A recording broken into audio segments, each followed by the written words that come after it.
자, 지금 오늘 의제는 뭐 큼지막한 거 두 개만 좀 짧게, 네. 큼지막한데 짧게 다룰 수밖에 없는 시간적 여유가 있네요. 자, 한미 정상회담에 일단 결과가 나왔고요. 전반적으로 한번 보죠. 일단 발표된 전문은 일단 제쳐두고 분위기는 일단 좋았던 걸로 보여요. 네, 뭐 트럼프 자신이 뭐 그레이트 케미스트리 이렇게 표현을 했고 매번 지금 정상들과의 만남에서 흥미거리로 이렇게 관전 포인트가 됐던 악수도 네. 그냥 무난하게 넘어갔고 그다음에 상당히 잘 안 보이는 장소까지도 뭐 안내를 했고 보통 2박 이상 허용하지 않는다는 뭐 블레어 하우스에서 3일을 이제 묵게 됐고 뭐 이런 등등을 보면 뭐 전반적인 분위기 이것은 뭐 양쪽 다 괜찮게 평가를 하는 그런 상황이 된 거죠. 심지어 트럼프 대통령이 선장난 같은 걸로 이렇게 문재인 대통령 이야기할 때 하트를 그려주거나 뭔가 돌출 행동이긴 한데 매우 기분이 좋았던 모양이에요. 네, 그러니까 결국은 정상회담이 잘 됐냐 못 됐냐를 이제 디테일을 따져보긴 해야 되지만 저는 어떤 면에서 봤냐면 크게 두 가지라고 봤거든요. 관계 설정, 그다음에 우리 한반도의 문제에 있어서의 대한민국의 역할. 그러니까 두 가지 정리하면 나머지는 뭐 사드든 북핵이든 뭐 경제 문제든 그 강론에 해당하는 거기 때문에 첫 단추가 중요한데 그것이 일단 분위기가 뭐 서로 좋게 끝나면 사실은 성공이라고 봐야 되거든요. 요거는 이렇게 분석할 수 있을 것 같아요. 트럼프도 문재인 대통령 통해서 얻어내고 싶었던 게 있었다 일단. 아 물론 당연히. 그거고 저희들이 3주 정도 전에 방송에서 그런 얘기 했거든요. 사드는 논의를 안 할 것이다. 일부러 피해간 느낌이 들고 그런 분위기를 안 만들려고 굉장한 사전 정지 작업을 엄청 했던 것 같아요. 한국 내에서도. 사드에 대해서는 일단 잠재워놓고 그 의제로는 더 올라가지도 않았고 그리고 실제 이번에 미국 이제 의회에 계시는 분들이 사드 환경 영향 평가하는 건 당연히 최근에까지 그런 기사가 나오고 있거든요. 그러니까 의제로는 가장 예민할 수 있는 걸 빼놓고 우리가 취하고 싶은 거, 트럼프가 취하고 싶은 거 딱 두 개만 나왔다고 봐요. 다른 건 다 빼고. 그렇죠. 이제 이렇게 봐야죠. 한편으로는 트럼프 뭐 문 대통령 공히 서로에게서 얻어내야 할 것이 있었던 것도 있고 또 한편으로는 트럼프 대통령이 어떻게 보면 뭐 대한민국보다 국제적으로 더 뭐 정치 경제적 위상이 더 낮지 않은 뭐 그런 나라의 정상들 뭐 독일, 프랑스 등등과 만날 때 뭐 또는 정치적인 상징성이 굉장히 큰 뭐 이런 나라들과 만날 때 보였던 치기라든가 상대적인 돌발적 행동 이런 것들이 보이지 않았기 때문에 개인적으로도 조금 더 이렇게 자제된 모습을 보였다는 절제된 모습을 보였다는 측면도 하나 있고 또 사실은 또 한편으로는 대한민국의 위상 내지는 한반도의 국제정치적인 또는 현재 미국에 있어서의 정치경제적인 의미가 그 자체가 일단 막 우리가 아주 완전히 별 볼 일 없는 나라가 아니잖아요. 그런 만만치 않음을 반영하는 뭐 이런 것들이 일단 있었다고 보고요.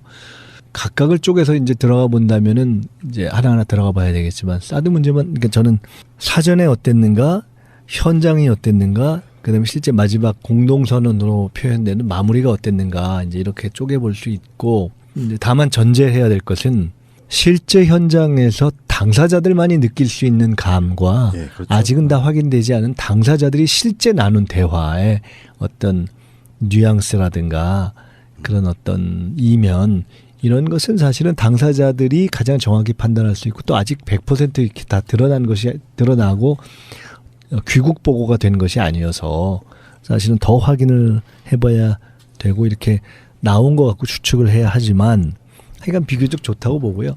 그중에 이제 우선 사전부터 들어가면 다만 사드 문제는 지금 말씀하셨지만 한편으로는 의제가 안 됐다는 면도 일단 사드 문제에 대해서 이제 비판적인 우리 국내적 시각에서 보면 뭐 그렇게 볼 수도 있지만 또 한편으로는 어찌 보면 이 문제는 사전에 이러저러한 간접적인 입장 표명을 통해서 이미 핵심 쟁점이 정리됐다고 볼 수도 그렇죠. 있는 거죠. 우리가 그러니까 국내법의 문제는 국내법으로 풀고 근데 큰 틀 자체를 우리가 완전히 틀자는 건 아니다라는 시그널을 던진 것이어서 그것에 대해서는 미국으로서도 굳이 다시 뭐 심각하게 올려서 그걸 갖고 계속 시간을 끌면서 테이블에 올릴 조금 줄어드는 것이 아니었는가. 이제 이런 것은 반면에서 보면 사실 중국의 입장에서 보면 조금 비교적 아쉽게 생각할 수 있는 그렇게 볼 수 있는 포인트일 수도 있죠. 어쨌든 사드 문제는 그래서 트럼프 자신이 실제로는 국제 정치 내지는 그런 사드적 접근보다는 지금까지 다른 경우에서 다 실제로 경제나 돈과 관련된 접근을 주로 했기 때문에 그런 본인의 관심과 이해관계와도 결합돼서 하여간 비교적 사실상 본 의제로 안 다뤄진 거죠. 예. 예상됐던 측면이라고 생각하는데 그중에 그래도 전시작전 통제권, 조석 전환 이건 원래 이제 노무현 대통령 끝나고 나서 이명박 정권 때 한번 받으려고 했던 부분을 두 차례 연기한 거거든요. 이명박이 한 번, 박근혜가 한 번.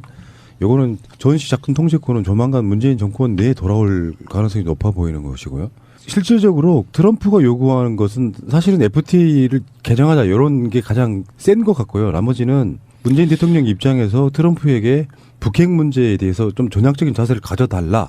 트럼프는 알았다. 요거 아니겠습니까? 그러니까 전체적으로 보면 아까 말씀드린 것처럼 실제 현장에서의 분위기를 이제 듣고 판단하자. 이걸 전제로 해놓고 본다면 사전에 이제 적절한 주고받음을 통해서 사드 문제는 본 테이블에서는 어느 정도 조금 비껴갔다는 것을 놓고 볼 때 큰 관계를 비교 좋은 분위기에서 이렇게 쭉 짚어보고 포괄적인 합의를 하고 대한민국의 역할을 일정하게 확보받는다라는 그런 목표라는 점에서는 이게 상당히 성공적인 것일 수 있겠다라고 보여지는 것이 그 아까 말씀처럼 트럼프 자신이 그레이트 케미스트리라고 표현하면서 상호 관계 이후에 계속 갈 수 있는 틀을 놓은 것이 있고요. 그다음에 트럼프 대통령이 뭐 이런 FTA나 방위비용 관련한 이슈를 좀 적극적으로 제기한다라고 하고 또 실제로 정상회담 들어가기 직전에 제기했음에도 불구하고 예. 그것은 그렇다 치고 마지막에 다 끝난 뒤에 뭐 약간 시간이 걸려서 이게 뭐냐라는 그런 뭐 의문을 자아내기도 했지만 결론으로서 합의된 공동성명, 발표된 공동성명을 보면 저는 큰 틀에서 보면 우리의 외교적 전략에서의 입장이 상당히 반영된 것들이 전 대목이 눈에 많이 띄더라고요. 예를 들어 지금 말씀하신 거 별로 예측을 안 했던 가령 조건에 기초한 한국군으로의 전작권 전원이 조속히 가능하도록 이걸 뭐 영어로는 이렇게 썼더라고요. 그러니까 뭐 Transfer of Wartime Operational Control을 expeditiously, 그러니까 굉장히 신속하다는 표현을 쓴 거잖아요. 이거 별로 그렇게 예상 많이 안 한 건데 이것은 다만 그 신속한에다가 또 뭐가 붙어 있냐면 conditions based라는 말이 붙어 있단 말이에요. 조건이 맞는 한에서. 그러니까 이거는 어떻게 보면은 한국과 미국이 양쪽이 자기들이 하고 싶은 얘기를 하면서 피해갈 대목을 하나씩 다 정확하게 외교적인 언어로 건 거예요. 그러니까 이게 이런 시간이 거는 게 아주 미묘한 단어 하나의 선택에서 시간을 거는 거잖아요. 그러니까 신속하게라는 말에서 우리는 신속한 또는 전작권 전환 문제를 주권의 문제로 바라보는 입장을 살렸고 미국은 컨디션즈 베이스드라는 말을 놓으면서 그것에 시간 조정을 할 수 있게 동시에 국내적으로도 우리가 이걸 뭐 당장 꼭 하루아침에 하려는 것은 아니다라고 이렇게 단계 조정할 수 있는 것이 있었죠. 그런가 하면 그 뒤에 이제 대북 정책에 대한 것에 있어서도 한반도 비핵화라는 공동의 목표를 달성하는데 여기에 중요한 게 있어요. In a peaceful manner. 평화적인 방식으로 달성. 이런 게 굉장히 중요한 말이거든요. 사전에 때려서 뭐 현재적으로 때려서 이걸 할 수 있다라는 것을 나중에 이건 아니지 않느냐라고 주장하고 그 합의의 내용을 확인할 수 있는 중요한 내용이 뭐 이런 거죠. 이런 한 부분이죠. 이거 평화적인 방식으로 이거는 달성. 문재인 대통령이 굉장히 요구했을 문구잖아요. 미국도 한국도 북한은 적대시하지 않는다. 그래서 자연스럽게 지금 그 열어보려고 하는 그런 그런 것이 이렇게 곳곳에 담겨 있어요. 그런가 하면 여기 보면 제재가 외교의 수단이라는 점에 주목하면서 그러니까 뭐 noting sanctions are tool of diplomacy다. 그러니까 그냥 수단일 뿐이다라고 딱 지적을 해버렸단 말이에요. 제재가. 그러면서 대화의 문이 열려 있다. 이게 재밌는 것이 여기 올바른 여건 하에서 이렇게 했는데 가령 이것을 뭐 right circumstances다 이렇게 했는데 그럼 이제 여기 하면서 똑같고 그 다음에 나와 있는 거 아마 대화 얘기도 있을 거예요. 어떤 조건 하에서 대화가 열려 있다. 적대적인 정책을 취하지 않는 것이 만약에 올바른 길을 선택한다면 이렇게 했는데 그러면 어떤 때 대화를 할 거냐? 라는 것에 대해서 올바른 조건이라는 워딩을 붙였단 말이에요. 근데 이건 굉장히 다양하게 해석될 수 있는 것이고 이 확인을 해봐야 된답니다만 제가 정상회담 직후에 나온 어떤 기사에서 보니까 대통령께서 말씀하시면 예를 들어 뭐 북한이 미국인 3명을 억류한 걸 풀어준다면 그것이 올바른 조건일 수도 있다. 뭐 예를 들어 이렇게 표현했단 말이에요. 그리고 동시에 핵을 뭐 동결한다고 해서 우리가 꼭 군사훈련을 감축하겠다는 것은 아니다. 그러니까 지난번에 문정인 특보 관련해서 얘기가 됐던 해서 올바른 조건이라는 것을 붙인 것은 조건과 여건을 붙인 것은 사실은 이 말을 붙임으로써 완전히 폐기하야만 또는 폐기 약속을 해야만 대화가 가능하다라는 것에 대해서 사실은 다른 그 전략을 여기에 반영한 거예요. 이 자체가. 그리고 그것이 이렇게도 해석될 수 있다는 얘기를 대통령이 하나의 예시를 한 거예요.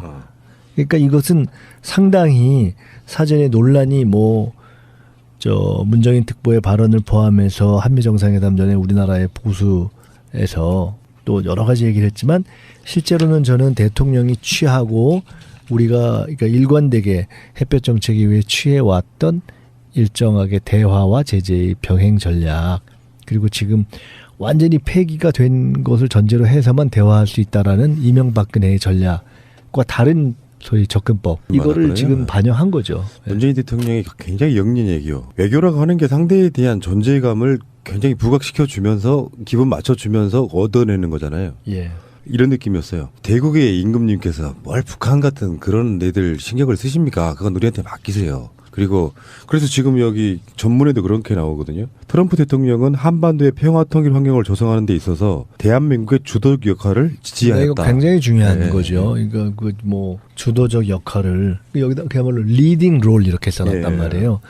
그리고 이것은 우리 경험에서도 예를 들어 미국이 약간 유화적으로 대화로 나가려고 해도 우리가 노하면 안 됐던 경험이 있고요. 그건 YS 때도 그랬고 박근혜 이명박 때도 그랬고 그런가 하면 미국이 세게 약간은 좀 압박으로 나가려고 할 때도 우리가 그러지 말고 대화로 갑시다 라고 하면 오히려 역으로 그렇게 했던 그러니까 클린턴이 좀 대화로 가려고 할 때 우리가 노해서 막았던 적도 있고 부시가 밀어붙이려고 할 때 우리가 말로 합시다 라고 해서 역으로 갔던 이런 경험이 있어서 원래 이게 맞는 거예요. 한반도 정책은 우리가 일정한 방향을 가지고 정보를 가지고 채널을 가지고 풀어가면 결국은 한국의 주도권을 갖고 갈 수밖에 없다라는 것이 논리적으로도 맞고 외교적 명분으로 맞고 역사적으로 검증이 이미 된 반대 이게 최근에 이명박근혜 거치면서 이 보수 정권에서 다 그 외교적 주도성도 잃고 실리도 잃고 했던 것이 문제인 거죠. 근데 이거를 찾아오는 것이 어떻게 보면 가장 중요한 그러니까 이것이 당장 말로 하나만 되는 건 아니지만 말로라도 그리고 말부터 이런 것들을 명료하게 하는 것이 굉장히 중요하잖아요. 그래서 전 이런 점들을 포함해서 아까 말씀드리고 지적했던 것들을 놓고 보면 큰 틀에서는 저는 상당히 선방이라는 표현보다도 더 전략적인 목표점들을 잘 찍어낸 그러한 정상회담이었을 것으로 확인될 가능성이 높다. 그런데다가 이제 저쪽에서 공세가 나온 소위 한미 무역 관계 이런 부분도 표현을 놓고 보면 얼마든지 해석의 여지가 있고 실제로 해나갈 수 있는 그렇게 정도에서 방어를 했기 때문에 재협상을 한다라고 딱 확정해 준 것도 아니고 저는 비교적 선방했다고 봐요. 지금 그래서 이 결과에 가장 좀 찜찜해하고 있을 사람이 아베 총리라고 보는데 이제 이렇게 먼저 만나고 며칠 후에 G20에서 한미일 정상회담을 다시 한다고 하잖아요. 네. 먼저 입을 맞추고 있는 상태이기 때문에 한미 FTA 부분에 있어서 우리의 손해보다 미국의 손해가 큰가 봐요. 이제 이렇죠. 제가 얼마 전에 미 상공회의소에서 국내에 있는 주한 미 상공회의소와 전경련이 주최한 제1회 한미 정책 포럼에 갔었어요. 그러니까 초대를 안 했는데 그냥 갔었어요. 제가 좀 그 주제가 어떻게 진행되는지 보려고. 사실은 제가 민주연구원을 암참이라고 불러요. 그걸 약자로 미 상공회의소. 거기에 가맹단체 내지 협조단체 중에 하나로 가입시켰어요. 제가 이번에 연구원 대리. 그거에 대해서 연구원 내에서 이게 정당 연구원이 이렇게 하는 것이 맞습니까? 라고 했는데 제가 이건 한미 관계를 꼭 생각해서라기보다도 다양한 싱크탱크들과의 교류를 확대하는 차원에서 그쪽과도 좀 이렇게 공유를 하는데 좋겠다 싶어서 회원 들어갔는데 큰 돈 드는 것도 아니고 그래서 그렇게 했는데 이제 그때 가서 제가 그때 세미나를 보면서 언론에도 일부 나왔지만 실제로 기계적인 수치로 따져보면 한미 FTA 이후에 실제로 한미 간 무역의 수지라는 점에서 보면 미국이 우리는 흑자고 그쪽은 적자다. 그래서 역조다. 이렇게 하면서 그 불만을 표시할 수 있는 것이 있는 게 사실이죠. 네.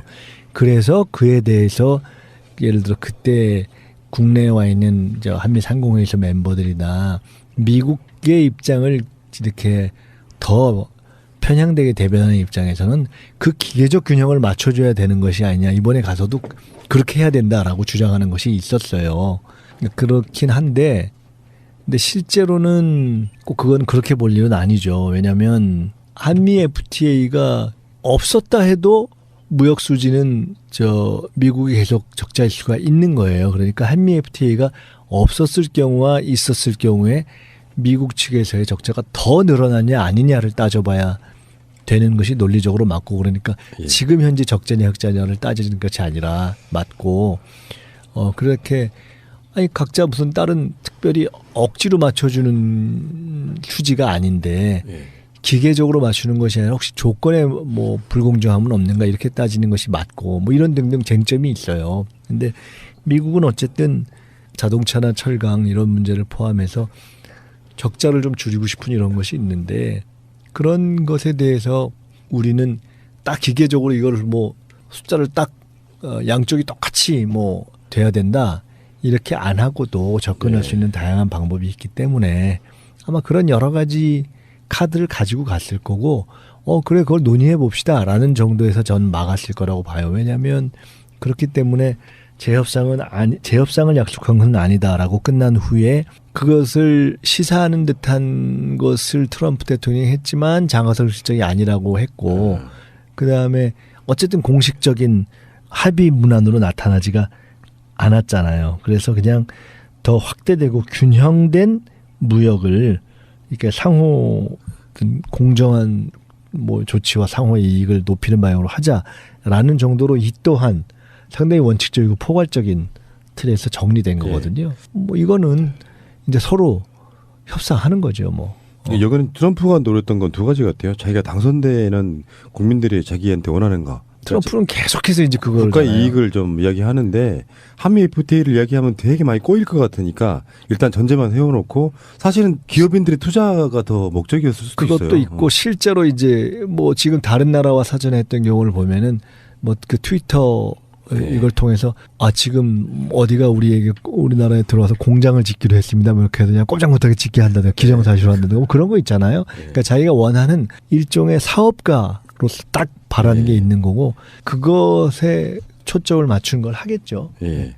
그 외에도 지금 뭐 IS에 대한 문제라든지 지금 이라크, 시리아, 나머지는 뭐 이제 뭐 그런 등등 이제 비교적 이제 나머지는 포괄적인 공자 말씀. 그러니까 좋은 얘기들. 동맹으로서 우리는 연인 관계랑 비슷한 거 아니겠습니까? 몇 년 지나고 나면 또 서로 좋아하는 감정이 잊혀졌으니 다시 한번 만나가지고 또 우리는 서로 사귀는 사이야 이렇게 이야기해야 되는 그런 부분 같고요. 자, 나머지 이제 시간들이 아마 나오면서 이런 전문 하나가 나오면은 이거 해석이 며칠 가잖아요 지금. 그럼요. 네, 언론들이 그 이야기는 그때 다시 좀 더 해보도록 하겠습니다. 문제에 있어서의 대한민국의 역할. 그러니까 두 가지 정리하면 나머지는 뭐 사드든 북핵이든 뭐 경제 문제든 그 강론에 해당하는 거기 때문에 첫 단추가 중요한데 그것이 일단 분위기가 뭐 서로 좋게 끝나면 사실은 성공이라고 봐야 되거든요. 요거는 이렇게 분석할 수 있을 것 같아요. 트럼프도 문재인 대통령 통해서 얻어내고 싶었던 게 있었다 일단. 물론 당연히. 그거고 저희들이 3주 정도 전에 방송에서 그런 얘기 했거든요. 사드는 논의를 안 할 것이다. 일부러 피해간 느낌이 들고 그런 분위기를 안 만들려고 굉장한 사전 정지 작업을 엄청 했던 것 같아요. 한국 내에서도. 사드에 대해서는 일단 잠재워 놓고 그 의제로는 올라가지도 않았고 그리고 실제 이번에 미국 이제 의회에 계시는 분들이 사드 환경 영향 평가하는 건 당연히 최근에까지 그런 기사가 나오고 있거든요. 그러니까 의제로는 가장 예민할 수 있는 걸 빼놓고 우리가 취하고 싶은 거 트럼프가 취하고 싶은 거 딱 두 개만 나왔다고 봐요. 다른 건 다 빼고. 그렇죠. 이제 이렇게 봐야죠. 한편으로는 트럼프 뭐 문 대통령 공히 서로에게서 얻어내야 할 것이 있었던 것도 있고 또 한편으로는 트럼프 대통령이 어떻게 보면 뭐 대한민국보다 국제적으로 더 자신이 실제로는 국제 정치 내지는 그런 사드적 접근보다는 지금까지 다른 경우에서 다 실제로 경제나 돈과 관련된 접근을 주로 했기 때문에 그런 본인의 관심과 이해관계와도 결합돼서 하여간 비교적 사실상 본 의제로 안 다뤄진 거죠. 예상됐던 측면이라고 생각하는데 그중에 그래도 전시작전 통제권, 조석 전환 이건 원래 이제 노무현 대통령 끝나고 나서 이명박 정권 때 한번 받으려고 했던 부분을 두 차례 연기한 거거든요. 이명박이 한 번, 박근혜가 한 번. 요거는 전시작전 통제권은 조만간 문재인 정권 내에 돌아올 가능성이 높아 보이는 것이고요. 실질적으로 트럼프가 요구하는 것은 사실은 FTA를 개정하자 이런 게 가장 센 것 같고요. 나머지는 문재인 대통령 입장에서 트럼프에게 북핵 문제에 대해서 좀 전향적인 자세를 가져달라. 트럼프는 알았다. 요거 아니겠습니까? 그러니까 전체적으로 보면 아까 말씀드린 것처럼 실제 현장에서의 분위기를 이제 듣고 판단하자. 이걸 전제로 해놓고 본다면 사전에 이제 적절한 주고받음을 통해서 사드 문제는 본 테이블에서는 어느 정도 조금 비껴갔다는 것을 놓고 볼 때 큰 관계를 자, 지금 오늘 의제는 뭐 큼지막한 거 두 개만 좀 짧게 큼지막한데 짧게 다룰 수밖에 없는 시간적 여유가 있네요. 자, 한미 정상회담에 일단 결과가 나왔고요. 전반적으로 한번 보죠. 일단 발표된 전문은 일단 제쳐두고 분위기는 일단 좋았던 걸로 보여요. 네, 뭐 트럼프 자신이 뭐 그레이트 케미스트리 이렇게 표현을 했고 매번 지금 정상들과의 만남에서 흥미거리로 이렇게 관전 포인트가 됐던 악수 또 그냥 무난하게 넘어갔고 그다음에 상당히 잘 안 보이는 장소까지도 뭐 안내를 했고 보통 2박 이상 허용하지 않는다는 뭐 블레어 하우스에서 3일을 이제 묵게 됐고 뭐 이런 등등을 보면 뭐 전반적인 분위기 이것은 뭐 양쪽 다 괜찮게 평가를 하는 그런 상황이 된 거죠. 심지어 트럼프 대통령이 선장난 같은 걸로 이렇게 문재인 대통령 이야기할 때 하트를 그려주거나 뭔가 돌출 행동이긴 한데 매우 기분이 좋았던 모양이에요. 네, 그러니까 결국은 정상회담이 잘 됐냐 못 됐냐를 이제 디테일을 따져보긴 해야 되지만 저는 어떤 면에서 봤냐면 크게 두 가지라고 봤거든요. 관계 설정, 그 다음에 우리 한반도의 뭐 정치 경제적 위상이 더 낮지 않은 뭐 그런 나라의 정상들 뭐 독일, 프랑스 등등과 만날 때 뭐 또는 정치적인 상징성이 굉장히 큰 뭐 이런 나라들과 만날 때 보였던 치기라든가 상대적인 돌발적 행동 이런 것들이 보이지 않았기 때문에 개인적으로도 조금 더 이렇게 자제된 모습을 보였다는 절제된 모습을 보였다는 측면도 하나 있고 또 사실은 또 한편으로는 대한민국의 위상 내지는 한반도의 국제정치적인 또는 현재 미국에 있어서의 정치경제적인 의미가 그 자체가 일단 우리가 아주 완전히 별 볼 일 없는 나라가 아니잖아요. 그런 만만치 않음을 반영하는 뭐 이런 것들이 일단 있었다고 보고요. 각각을 쪼개서 이제 들어가 본다면은 이제 하나하나 들어가 봐야 되겠지만 사드 문제만 그러니까 저는 사전에 어땠는가, 현장이 어땠는가, 그다음에 실제 마지막 공동선언으로 표현되는 마무리가 어땠는가 이제 이렇게 쪼개 볼 수 있고 이제 다만 전제해야 될 것은 실제 현장에서 당사자들만이 느낄 수 있는 감과 그렇죠. 아직은 다 확인되지 않은 당사자들이 실제 나눈 대화의 어떤 뉘앙스라든가 그런 어떤 이면 이런 것은 사실은 당사자들이 가장 정확히 판단할 수 있고 또 아직 100% 이렇게 다 드러나고 귀국 보고가 된 것이 아니어서 사실은 더 확인을 해봐야 되고 이렇게 나온 것 같고 추측을 해야 하지만 하여간 비교적 좋다고 보고요. 그중에 이제 우선 사전부터 들어가면 다만 사드 문제는 지금 말씀하셨지만 한편으로는 의제가 안 됐다는 면도 일단 사드 문제에 대해서 이제 비판적인 우리 국내적 시각에서 보면 뭐 그렇게 볼 수도 있지만 또 한편으로는 어찌 보면 이 문제는 사전에 이러저러한 간접적인 입장 표명을 통해서 이미 핵심 쟁점이 정리됐다고 볼 수도 있는 거죠. 우리가 그러니까 국내법의 문제는 국내법으로 풀고 근데 큰 틀 자체를 우리가 완전히 틀자는 건 아니다라는 시그널을 던진 것이어서 그것에 대해서는 미국으로서도 굳이 다시 뭐 심각하게 올려서 그걸 갖고 계속 시간을 끌면서 테이블에 올릴 조금 줄어드는 것이 아니었는가. 이제 이런 것은 반면에서 보면 사실 중국의 입장에서 보면 조금 비교적 아쉽게 생각할 수 있는 그렇게 볼 수 있는 포인트일 수도 있죠. 어쨌든 사드 문제는 그래서 트럼프